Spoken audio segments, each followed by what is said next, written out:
Hoje a gente vai falar sobre a hélice. A hélice é uma curva tridimensional que é popularmente conhecida como espiral. Aquela espiral que a gente coloca no caderno para prender as folhas.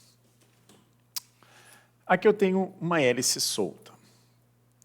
Se a gente olha dessa forma, a gente enxerga uma seção circular. Mas, quando a gente olha em perspectiva, nós vemos que além daquele formato circular, ela está avançando numa direção perpendicular. E por isso é uma curva tridimensional, uma curva que apresenta torção. Existem dois tipos de hélices circulares, a hélice destrógira ou destrogira e a hélice levógera ou levogira. Elas não são equivalentes. Aqui eu tenho duas hélices. Essa hélice é uma hélice destrógira e essa hélice é uma hélice levógera. Eu observo que se eu coloco a minha mão e acompanho a curvatura, a minha mão sobe acompanhando a direção do meu polegar. Já na hélice da esquerda, se eu coloco a minha mão esquerda e acompanho o movimento ou a curvatura, a minha mão sobe na direção do meu polegar esquerdo. Se eu troco a mão, isso não é verdade.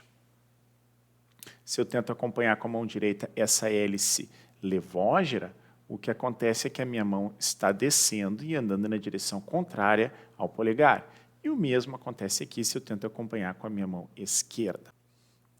Uma propriedade importante sobre a orientação das curvas é que ela é invariante por rotação. Isso significa que se eu tenho uma curva destrógera como essa e eu a inverto, ela segue sendo destrógera, ela não se torna levógera. Faça esse experimento em casa. A maioria das roscas que nós conhecemos tem formato helicoidal, isso é, o formato de uma hélice, e são destrógeras. Por exemplo, uma garrafa tem uma rosca. Nós somos muito acostumados a fechar e abrir, que nós já não nos perguntamos qual é o movimento que tem que ser feito. Mas é fácil ver que o movimento é destrógeno. Se eu seguro a mão dessa forma e giro, acompanhando os meus dedos, a rosca sai na direção do meu polegar.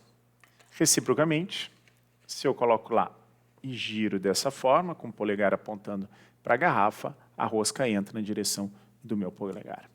Mas algumas roscas são invertidas. Elas são raras, mas elas existem. Por exemplo, essa rosca aqui. Ela é o miolo de uma torneira que eu tirei da minha casa.